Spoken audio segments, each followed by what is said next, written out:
Impossibly Glamorous Studios presents Tea with Charles, starring Charles St. Anthony. Serving it up in our studio in fabulous Los Angeles, this is another episode of the Tea with Charles podcast. I am your host, Charles St. Anthony. Joining me in the studio today is downtown LA's donut queen and fitness maven, Lindsey Greeley. Hey there, what is up? It's your girl, Lindsey Marie. I'm ready for some Linsanity today. Is that what they call it? Yes. 'Cause I feel like I bring a little bit of chaos, but I mean, we can go with sanity. It sounds great. For all my listeners that have never met you in person, why exactly do they call you the donut queen? Let's see. First of all, if anyone knows me, they know that I can eat a lot of food. So first things first, whenever I used to compete, I would crave donuts. And I would always search for like the best donut spots in all of like the tri-state area.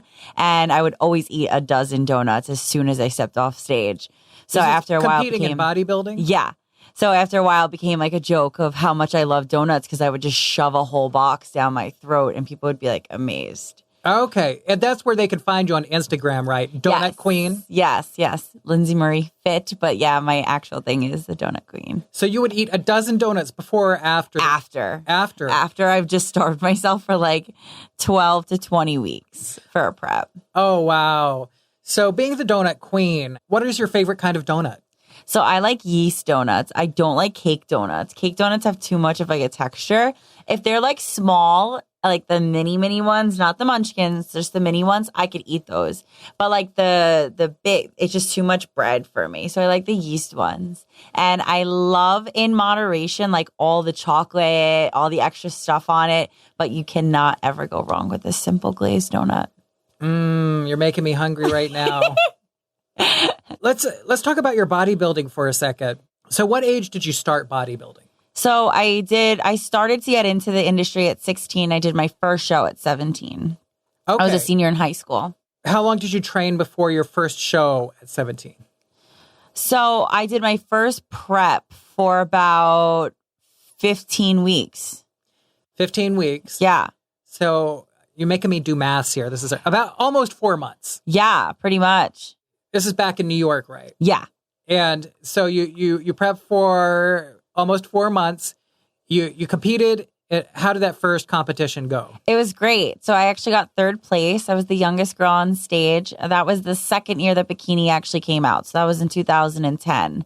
So I just loved it. I loved being on stage. My previous career was like I was a dancer. My mom owned a dance studio. I was a cheerleader. I did gymnastics. So like I was always used to like being able to turn up like on a stage and like turn on that like fun, spunky like personality. So naturally going on stage and, walking around in a bikini, it sounds crazy because you're leaving your door open for criticism all the time. But in the grand scheme of things, when you're on stage, you feel so like cool and like great about yourself. You're like, damn, look at me strut, look at my abs. And like you love that minute and 30 seconds on stage. That is fantastic. And what I want to know, question of the hour, before you compete in bodybuilding, how many calories do you get to eat per day? I mean, it's really tough actually because it depends on where you're at in your prep and it depends on how your genetics are. Bodybuilding plays a lot. So for me, when I was younger, I was able to like eat a little bit more. So I would say I would have like maybe 1,300 calories. And then when I became closer to a show day, then we would like cut the calories. Then once I got a little bit older, it became really hard for me because my body just didn't respond to like being 118 pounds anymore. So we would have to cut my like calories to like 800-900 some days. And it was brutal for sure. That is...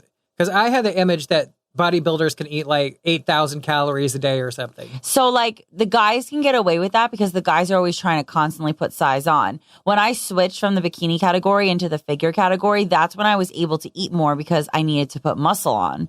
But since I was lower body dominant with all the sports that I did when I was younger, like I was really big into track. I was a sprinter. And so I had legs on me. Bikini, they don't want you to have legs. So it was a struggle for me to like shave off all of that muscle. It's really hard to get rid of muscle, like very difficult. I know. I say that every day. I'm like, it's so damn hard to get rid of this muscle. It's like, what am I going to do with it? Just giving away. Seriously, sign me up on eBay. We'll sell it. But so are you still competing now? No, so I don't compete in bodybuilding anymore. I will be starting next year competing in regular fitness competitions. The best way that I could describe it is it's just like a challenging between not necessarily CrossFit because it doesn't have any Olympic lifts, but it has like a lot of the rower, wall balls, burpee broad jumps, farmer carry. So like a lot that'll endure and challenge your body. So I will be competing in that in 2021. We were supposed to have it in March. Oh, well, it has been postponed for good reason. Yes. It was supposed to happen at I want to say, 2 weeks. It was supposed to be 2 weeks after they just announced that we had to close down. Oh my gosh. Yeah. So we will be there. I will be there front and center cheering you on at your next competition. It'll be in Long Beach next year. Presently, day to day, after you left the Big Apple and you came to Los Angeles, what career did you find yourself doing? So I honestly fitness. The fitness is all I've ever done in my whole life. I've never had another job. I started working at a gym when I was 15 years old and completely fell in love with the industry. Fun fact that most people don't know about me is I actually went to school for photography. Okay. So I had a toss up of do I want to be a photographer or do I want to work in the fitness industry? And for more reasons than one, I really led towards fitness because I remember being an insecure, shy little girl at the time and getting bullied in school and wanting to just be stronger, feel better about myself. And I'll never forget that feeling. So I always wanted to give that to other people. Right. So that's why I was never honestly able to do anything outside of fitness. So when I moved to here, it was just inevitable that I did do fitness. I've been traveling back and forth to Los Angeles for the last 4 or 5 years from modeling gigs or just fitness events in general. California is a very big bodybuilding state, actually. Home of Muscle Beach. Yeah, exactly. So it's very popular over here. So it's just natural that I floated over here. You got to Los Angeles. We'll just say it. You work at the same program that our previous guest, Oscar, works at.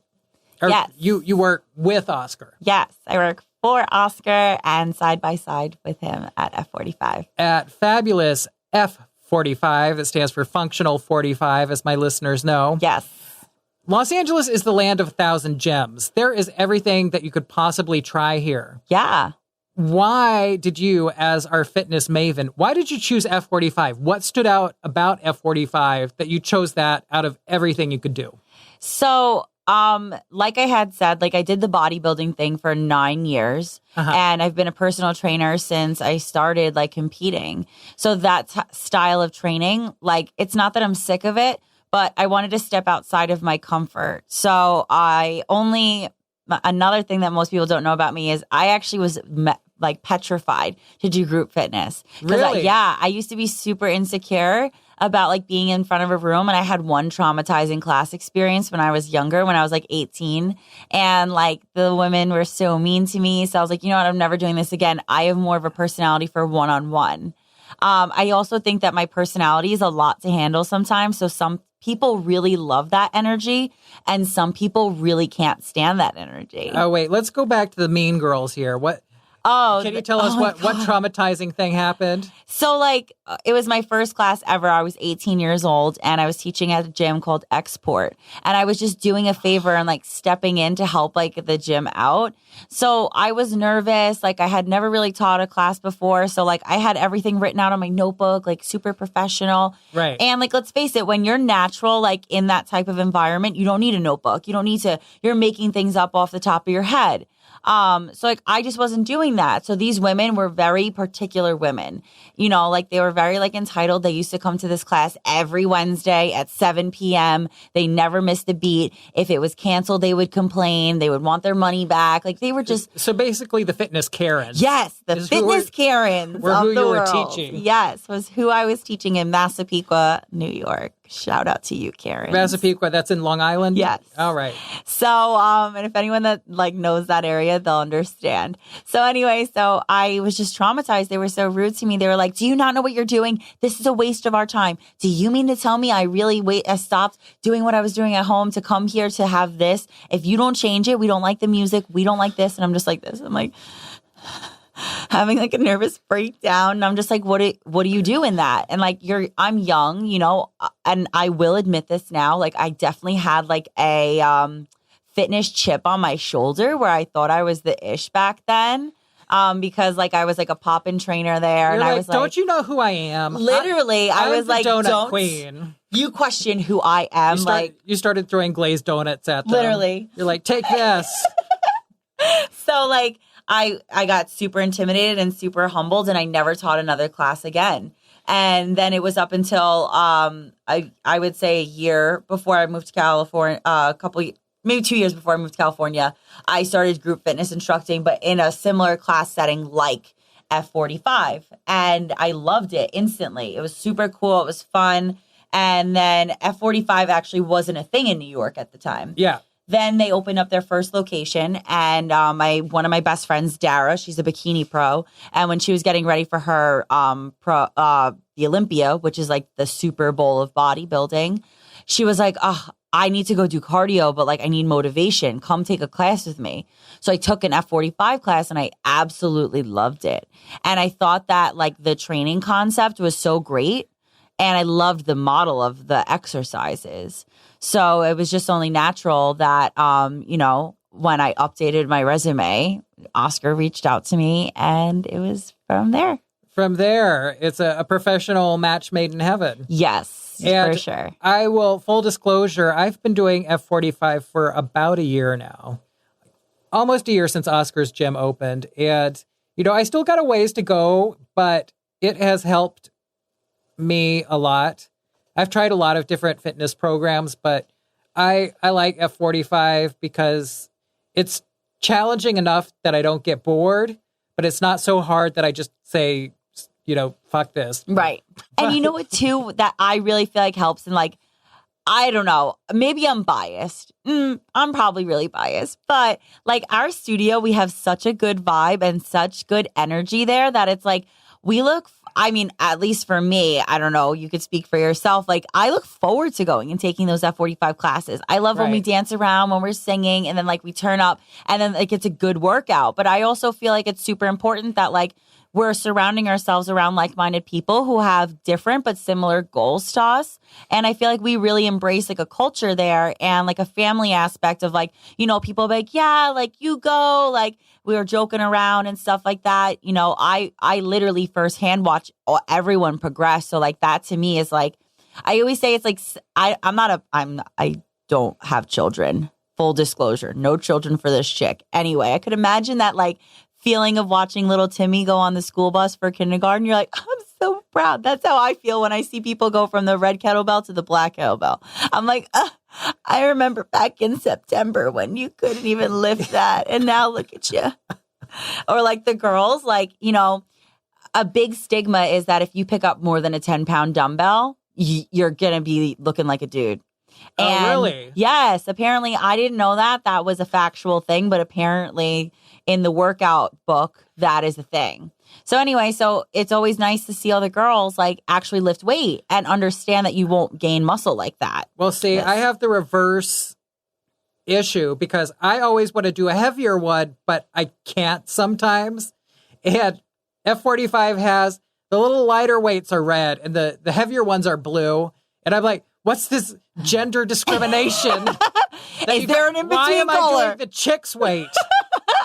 No, but there's all kinds of crazy exercises there. Yeah. Like, and the warm-ups, I don't even know what the name is. It looks like the mating dance of the baboon. I don't know what it is where you're like, it's hammy stretch or something. Oh, the groin ham stretch. I call it the mating dance of the baboon because you're kind of lifting your ass up and down. And there's... oh my God, that's so funny. I'm going to think of that every time now that we do that. Yes. And there's some, even after a year, there's some exercises that are still, you know, because I'm in my 40s now. Are you? Yes. And like my shoot throughs, they don't always shoot through. You know what I mean? It's like Sometimes you got to take that L and you just got to fall a little. It's fine. sometimes my push-ups are on the knee. I have to, but I'm doing my best. I always my thing is I just try to keep moving the full 45 minutes. Right. Because as long as I don't completely stop, even if I have to do the modified version, I just try to keep moving. So what I always try and explain to people too is like people get so caught up and they take fitness too serious. And what I mean by that is that people don't look at the bigger picture, that you just need to be in your target, like fat burning zone. And if that's like where you're at, because that's for your body, what I could do has no effect on you. So people always think I need to be drenched in sweat and I need to be like half dead to have an effective workout, when it's like that's really not it. That's actually false, sir. But, so if you're in your target heart rate zone, that's why we always tell you, okay, guys, if you can't do this, like hit a high knee and like just keep moving, like just keep that heart rate up. That's the important part. Okay, question of the hour. Are burpees worth all the hype? Unfortunately, I wish I didn't have to say this. I'm actually throwing up in my mouth, but yes, they are. When did burpees happen? I feel like sometime... I don't really want to know, because then I'm going to want to... Sometime after George Bush Jr. and like before the end of Obama, like burpees happened, and they were like because of CrossFit. That's why. Okay. It originated from CrossFit, because they do burpee broad jumps. Because when I was a kid, there was no burpees. Like we weren't burping. Interesting. Like maybe they existed, but they did not make it to the part of the Midwest I grew up in. Or I was living in New York in the 90s. They weren't there either. No. So I just wonder who let burpees happen. I don't know, but that man needs to get punched. Get mugged on a street corner. But he's going to be fine. Fantastic. No hate. Well, Lindsey, I'm elated to have the Donut Queen here on Tea with Charles. Are you ready to get into these steaming hot topics? Let's do it. Pour yourself some tea and let's dive into these hot topics. Talking here with fitness maven Lindsey Greeley. Hey. One thing you have in all your classes, all your instructors must have an opinion. What do you think is the song of the summer? Because I know you guys get to see all my hot dancing. Yes, we do. Because I do my booty dance when My Type by Saweetie comes on, and it's like... Drop it. It has a lot of bad words in it, so I'm not going to sing it here, but it's... that's a little old, though. Yeah. That's like last year. That's like last summer. What do you think among your instructors, or you yourself, what do you think's the song of the summer? So in the beginning of summer, it was definitely Say So by Doja Cat. I love the Nicki Minaj remix of that. Yes, me too. Not everyone's a fan. Where she put the cookie on quarantine, just like I did. And now, I mean, like, it's almost end of summer, but Cardi B, Slide Into the Top. Wop. Wop. That song, I was so astonished by those lyrics, and I just can't help but to be like, yeah, girl, get it. And like put me in that like mood, like Cardi B WAP featuring Megan Thee Stallion. Yes, my girl Megan. I love Cardi B. I love Saweetie. But personally, my number one song of the summer is the Blueberry Faygo song. Oh, yeah. You know what I'm talking about? Little Mosey. Little Mosey is the name of the artist. What does Pour Up a Four? It's Blueberry Faygo. What does Pour Up a Four? Do we know what this means? I have no idea. To be honest with you, I had no idea that this was even a drink. I didn't know this was a real thing, like until I saw like the song on YouTube, and I was like, "Oh, this all makes sense." In his music, he's rapping about a drink. He's rapping about a drink. Do we ask Siri? Hey Siri, what does pour before mean? Oh, can we do like we could do like Joe Rogan's podcast. Hey Jamie, pull up. Can we do like oh, poor Regis, God bless his soul. On Who Wants to Be a Millionaire? Phone a friend. Do I get a phone a friend? You can phone a friend, but since the Blueberry Faygo song is the song of the summer, this is how much I love my guests and my listeners. I actually ordered blueberry Faygo. It's a cola. I ordered the blueberry Faygo online. It took like a month to get here because Faygo is only in Michigan. And So this is a real thing. it's a real thing. Faygo is a drink that hip hop artists in Detroit drink. Intriguing. Yes. You learn and something new every day. even though the song is Blueberry Faygo, the only thing online I could find is Raspberry Blueberry Faygo. So that is what I ordered. It took a month to get here. So we're going to try it. I'm going to open up the Blueberry Faygo here and we're going to try some. So pour up a 4 means pour up a 4 ounce of promethazine in a drink to make it drink, To make it lean. basically. Lean with it, rock with it, lean with it, rock with it. So we just heard from our sound guy Rashad here that pour up a 4 is pouring up a 4 ounce of promethazine. Is that what you said? Yeah. Cough syrup. Cough syrup. So Lean. you can make lean. I want to finish the rest of this podcast, so we're not going to be sipping lean on the Tea with Charles podcast, but we will be sipping some blueberry Faygo. So I'm going to open it here directly from Michigan, guys. Oh, there we go. Ooh, that was like crisp. It has a very sweet smell. Is there lean already on that? Can we read the bottle? I don't see lean in the ingredients, but I see a lot of sugar. Oh, Lord. I really have never been a soda drinker. Isn't that crazy, even as a kid? I love soda. Really? My veins are made of soda. That's crazy. My veins are made out of coffee. All right. So, Lindsay, what does it smell like to you? Sugar. It's High fructose corn syrup. It smells a little raspberry-ish. Blue dye. 10. Ice cubes Ice cubes. with a hint of blueberry. All right. There's no promethazine, no lean in this. We're I trying don't straight see any up. cough. What, don't they put the Jolly Ranchers in it too? No Jolly Ranchers in this. No Jolly Ranchers, but we're going to cheers to some straight up blueberry Faygo. 1, 2, 3. Cheers. I like it.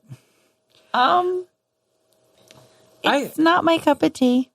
Rashad over here shaking his head. I'm the only one who likes it. You know what this reminds me of? Cotton, like a cotton candy. Oh, this is delicious. Lindsay is We know who the making, number one consumer is going to be now. It's going to be you. Lindsay's making like this grimace. I know. I'm a drama queen, so I make these ugly faces when that's how you know I'm a bad liar, because you could just tell them by my face. Lindsay, do you like it? Yeah. Great. No, but legit though, what do you think would mix good with this blueberry Faygo? It looks like it would be a good mixer. Like you could put some vodka in here or something. Some blueberry Faygo and Tino's. That'll be like the new drink. I would even say some tequila. You could do like a Don Julio. Don Julio and blueberry Faygo. Yeah, and you can make this like a maybe even some 1942 and make this like a blue Hawaiian drink. Ooh, that's exactly what I thought when I saw this. This is like the 2020 blue Hawaiian. Let's read the nutrition facts on it though. Let's burst everyone's bubble. Can you look?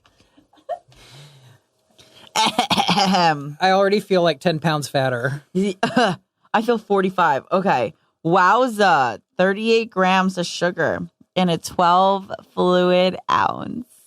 So 12 ounces is probably got to be like about our cups.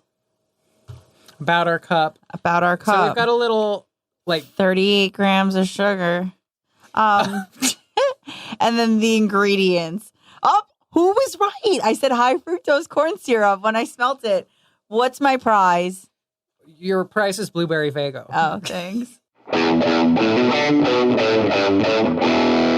So we're sipping our lean here on the Tea with Charles podcast. And while we have our blueberry Faygo, our next topic, fitness in the time of Rona. Lindsay, for me, getting to the gym is important for my mental health because I get my endorphins pumping, releasing toxins trapped deep down in my body, and it makes it worth it for me. But then Ms. Rona had to come and mess up everyone's workout schedule. So let's rewind here. We're going to go back to March What did you first hear of coronavirus? Do you remember that? I do, because I was ignorant.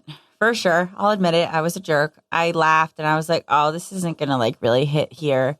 I remember actually 2 of our clients at F45, they travel like overseas a lot. So they had mentioned it and I was like, yeah, that's a joke. I'm like, it's because people ate a bat. Like I was being like super petty. I forgot about the bat. Yeah. I was being super petty. It seems so long ago. We were Right? talking Like, about the bat. right? And the wet markets. Exactly. So it's like, I feel like I was definitely like a little bit ignorant at that time. So when it hit me, I was kind of just like, oh yeah, this is a joke. LOL JK. Yeah. Well, we didn't realize at all how serious it was going to be. I remember for me, my oh shit moment was probably the beginning of February. I had been kind of following the news. And there was a map of how it had spread in China with the epicenter at Wuhan. And then the next week, it showed every province around Wuhan was infected. And then the next week, it showed every province around that was infected. And then the next week, all of China was infected.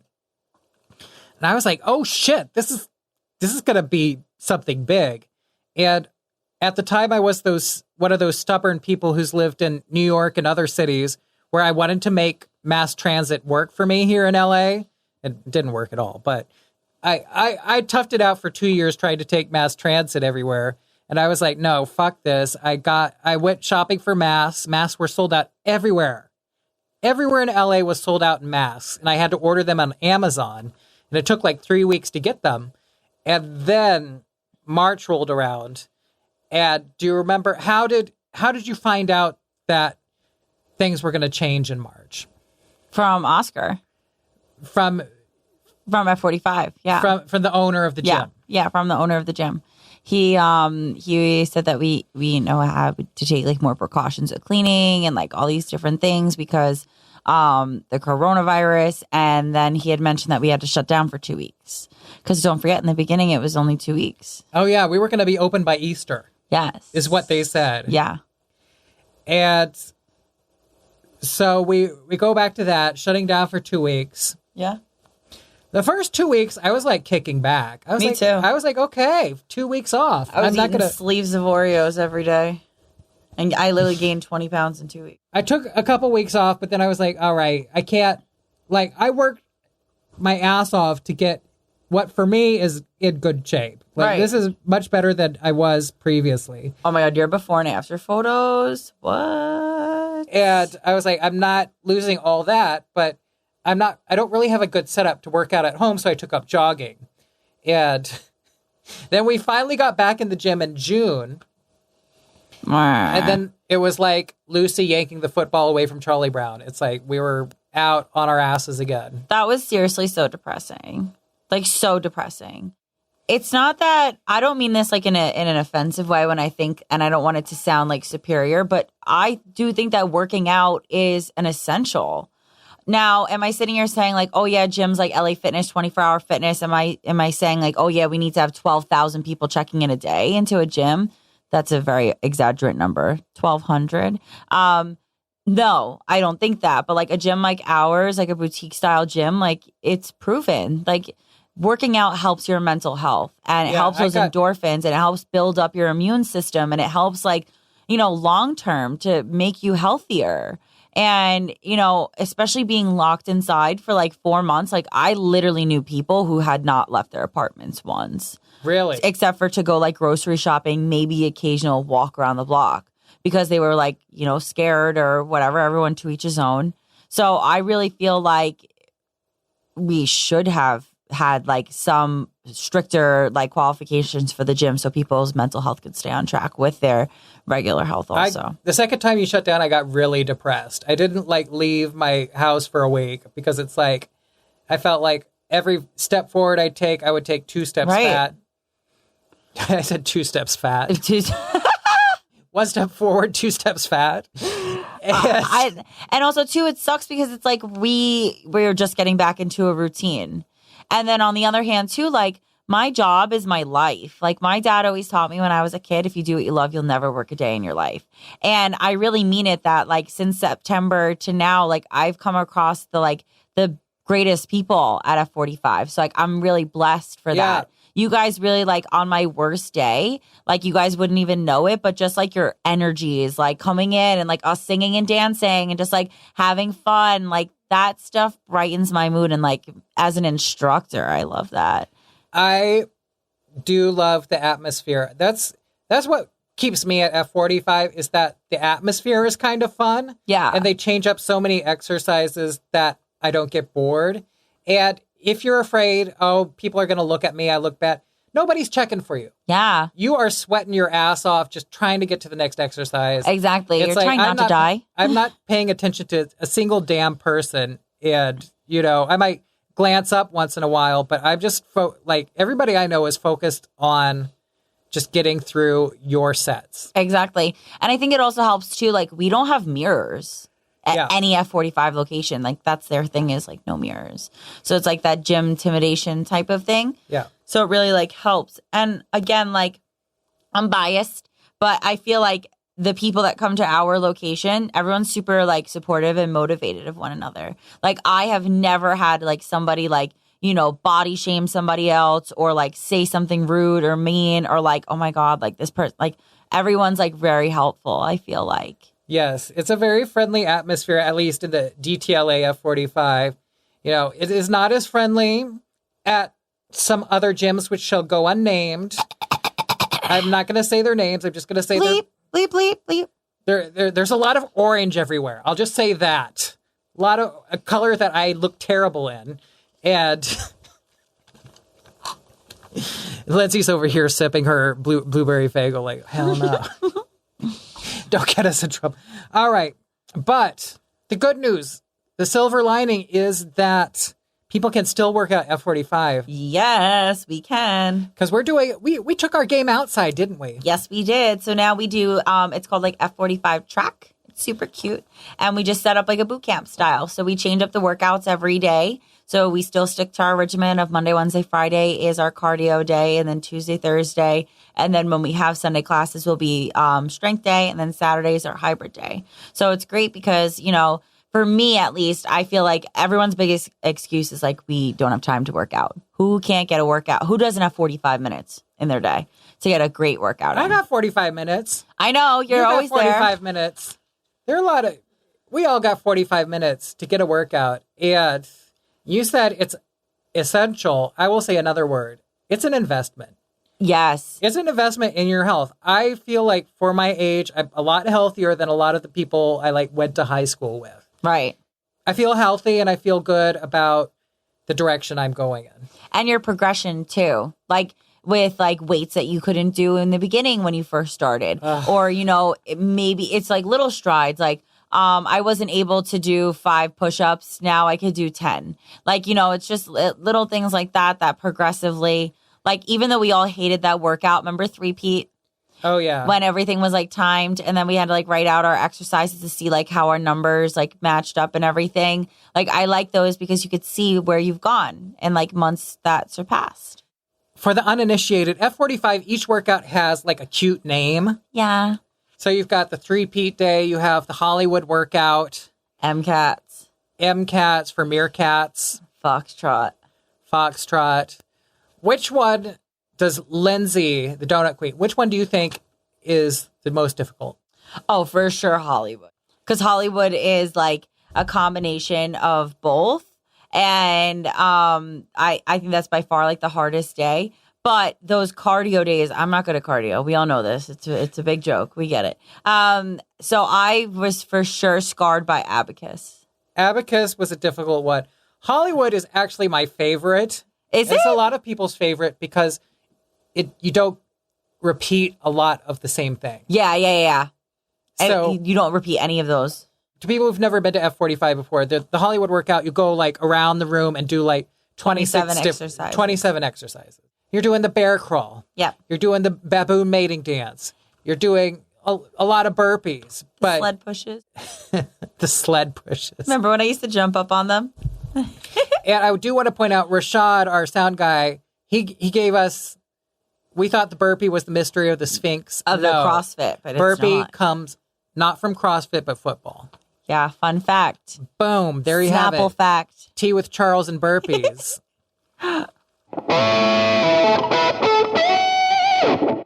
Talking here with the donut queen, Lindsey Greeley, here at the Tea with Charles podcast. Our next topic, and this is big because the number one podcaster in the world, Joe Rogan, is leaving California. He's joining what's called the California Exodus.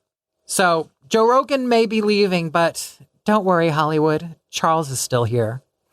I think I like Charles better. What? I bow down to Joe Rogan. He got that $100, not $100. He got that $100 million deal with Spotify, and he wants to keep his ducats, which is why he's leaving California. Gotcha. I think he's a smart businessman. He is a smart businessman. He's also a unique individual. I bow down to Joe Rogan. I love his podcast, but he is joining what many people, especially millennials, in the California Exodus. So this article from the San Jose Mercury News says 690,000 people left in the last year. Top Exodus destinations are Texas with 86,000 people, followed by Arizona, 68,000, Washington State, 55,000, Nevada, 50,000, and Oregon. 43,000 people went to Oregon, went to Portlandia. So how are you holding up, Lens? Since you came here from the New York tri-state area, are you still feeling the LA vibes? So yes and no. I feel like I've adapted to the LA vibes, and I enjoy them because I know how to handle them. When I first got here, it was a little bit intimidating to live here. At first, I feel like I was definitely brought back to like a humble state because my personality is like a lot. Like I'm very sarcastic. I'm very aggressive. So here in LA, it's very like laid back, and people are like, "Oh my God, what's wrong with you? Why are you so mad?" And it's like, I'm not mad. You can't drive. Like things like that, you know? Since I have family here, but I lived in New York City in the 90s. And so that's one of the things that drew me to you is just people on the East Coast talk more quickly. And they're more about being witty and more about being like, yo, up front in your face. But that's for sure me. Very like, I'm blunt. I keep it real. She keeps it real, keeping it real. But there are times I look at my paycheck and I be like, damn, why don't I try Oklahoma City? I could have a whole house for what? I know. And, you know, I think that too, especially like because I'm young. So, but I did come from New York. So it's about the same, right? If not more. And I actually think in California, you get more bang for your buck. I understand where like, okay, for what I pay in my apartment, I have a beautiful 1-bedroom. If I was to go in Manhattan, for that price, I would live in a crappy studio apartment where I could cook my eggs and take a shower at the same time by going like scramble the eggs. You'd be down in the Lower East Side, like possibly sharing a bathroom like on the same floor. Like that's you can't even afford the Lower East Side now. No, you can't. You really can't unless you have at least $2,500 a month, and that's for a studio. That's insane. Like in California, at least you can get like a 2-bedroom somewhere for $25. Yeah, you can definitely do that. All right, so let's play Rich Man, Poor Man game. So, Rich Man game, Lindsey hits it big. The Donut Queen's donut is on billboards everywhere. She lands a huge commercial campaign. Where in LA do you move to? Like when I'm ready to settle down and like have a home? Like, where's the place you're going to splash out money to live? Calabasas. Calabadass? With the Kardashians? That's where I want to like own a home. Like when I'm like ready to like not be social with people. Yeah, but you're still young and fun. Yeah. Calabasas does sound like there's a lot going on for people in their 20s there. I like the atmosphere over there, and I like that a lot of people like keep to themselves. Because like people, like that's where a lot of like more like bigger celebrities live, that like they live they don't live in Hollywood. Because I've also lived in Hollywood too, and like experienced that whole vibe, and it just like wasn't for me. Yeah, if you're not the actual physical location, Hollywood is not necessarily a pleasant place. It's gross. I can't. People are like, "Oh my God, you live in Hollywood," and I'm like, do you need a visual? Because what you're watching on the movies is not how it actually is. Let me show you how every morning I have to step over a homeless person. I have to almost like, over there, they're mentally ill. So it's like you have to be really careful. And especially being a female, like walking at night from my car to my apartment, you have to. And, my crazy mother, God bless her, bought me a taser. She bought me a stun gun, and she bought me pepper spray. Well, it sounds sensible. I tell everybody that will listen, when I first moved to LA, I went to check out a place in Hollywood. And I was so excited. I'm like, oh, it'll be eleganza. It'll be fabulous. It'll be extravaganza. I get there, and this Russian woman's like, you'll be sharing this room. I'm like, what? I'm not bunk buddying with somebody. At the time, I'm like in my late 30s. I'm not going to be sharing. Yeah, right. And she like opens the door, and it's this like middle-aged Turkish man with 2 small children living there. I was like, oh, fuck no. And Okay, thank you very much. I was like, no, thank you, Svetlana. That's a no for me, dog. Yes. Rich Lindsey would move to Calabasas. Yes. Poor Lindsey. Poor Lindsey in a cardboard box in Venice. If you joined the California Exodus, where would you go? Arizona. Arizona? Yeah. I don't know. I've never been to Arizona. You've never been to Arizona? No. So that's why I would go. Yeah. So that's why I would go. All right. Sound guy Rashad, he's like, hot as shit. Yeah. I mean, if it'll make me sweat and drop some pounds, okay, great. If I were going cheap, I would go hella cheap. I would like go Iowa? Arkansas or something. Iowa. There you go. I grew up in Kansas City, so I know. Sometimes I look at how much it costs there, and I'm like, holy shit, it is so... You could own a mansion, a farm, horses, a helicopter pad.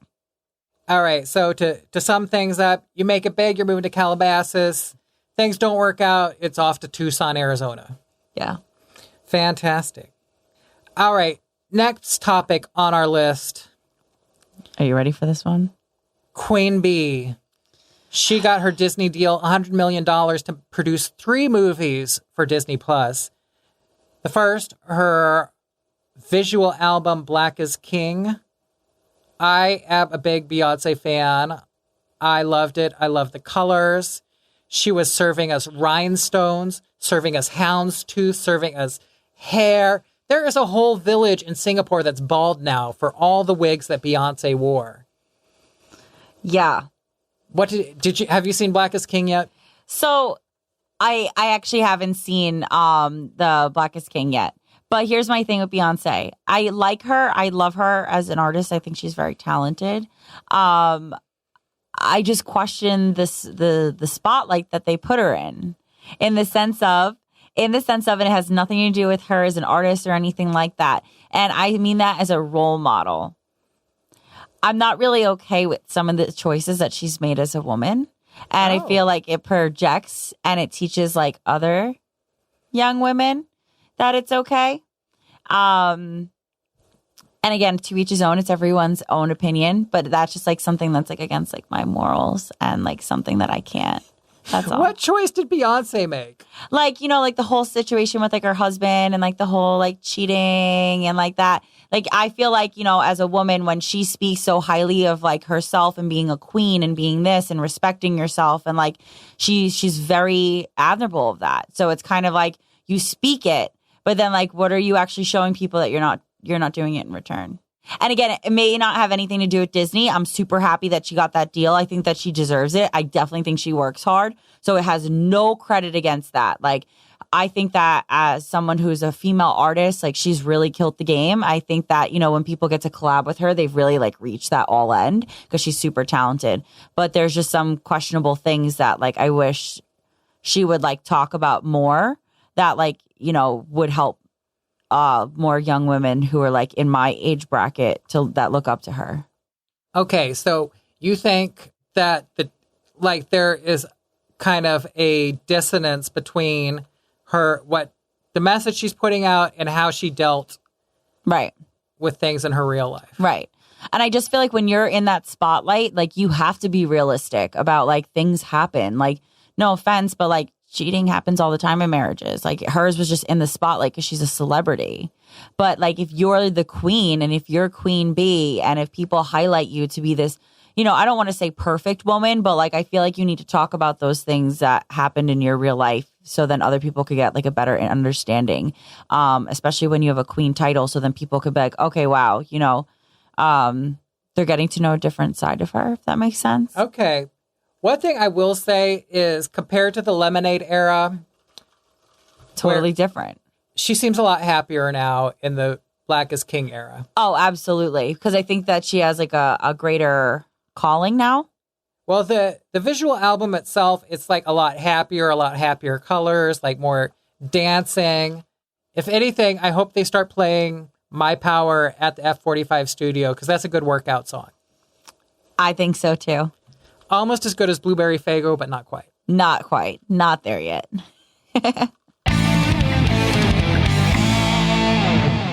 Lindsey, I could talk to you all day, but unfortunately our time is drawing to a close.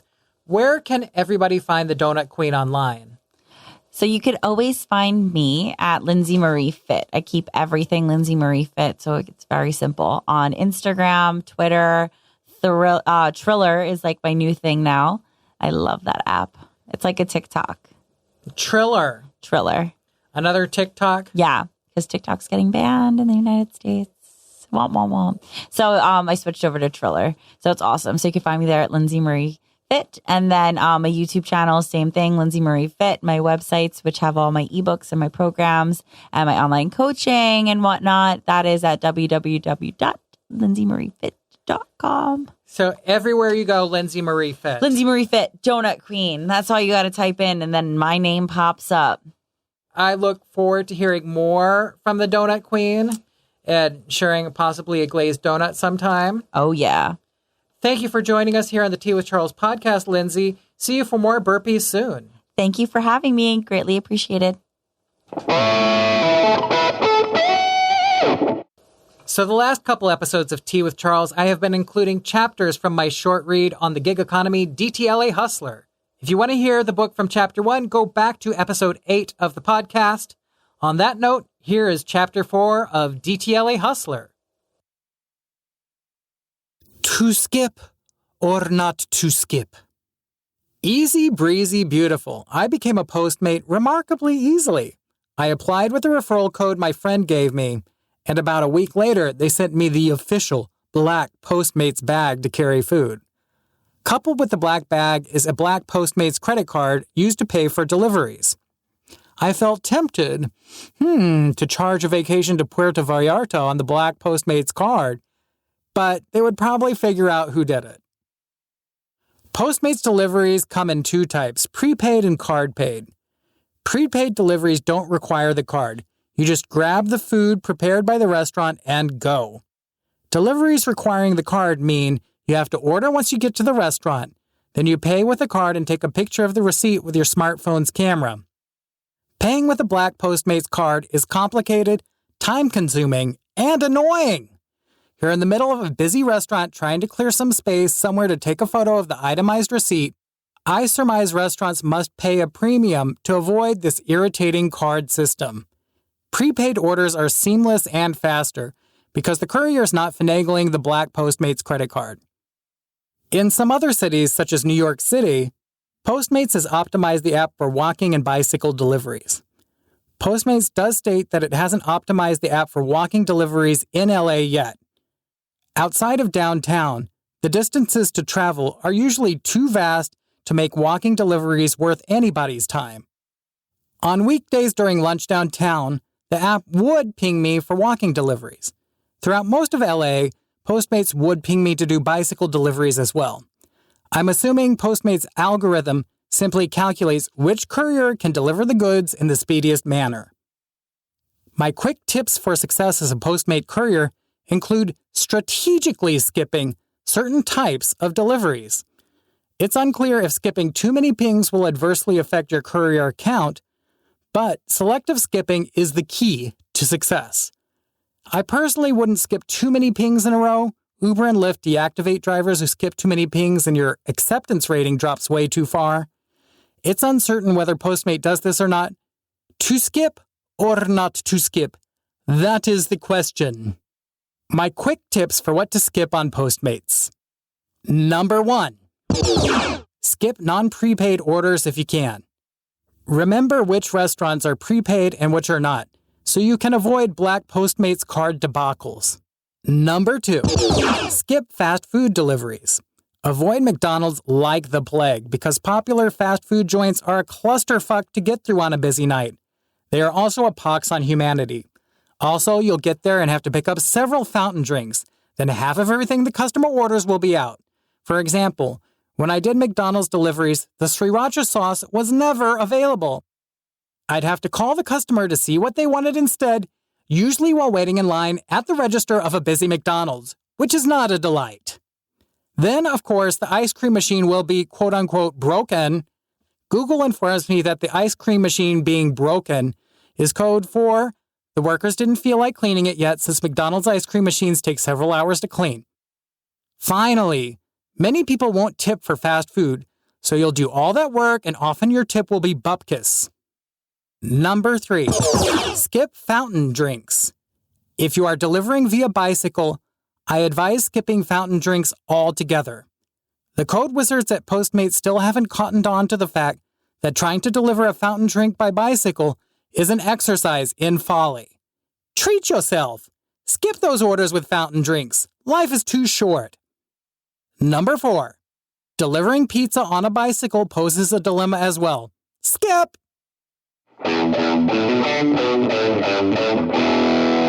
Catch me, Charles, on social media at KingCharles0921. Shoot the show a message at theboss@dtlahustler.com. That's theboss@dtlahustler.com.